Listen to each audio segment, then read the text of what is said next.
আমি শপথ করতেছি যে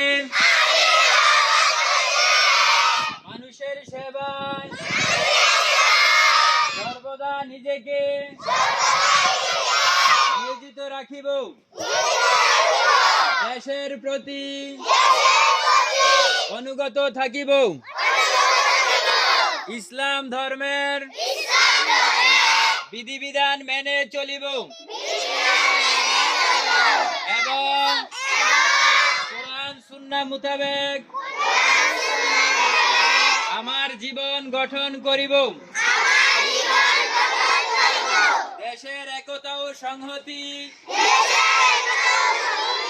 বজায় রাখবার জন্য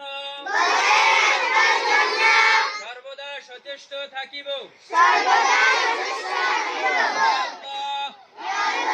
আমাকে শক্তি দিন, আমি যেন বাংলাদেশকে একটি আদর্শ ইসলামী রাষ্ট্র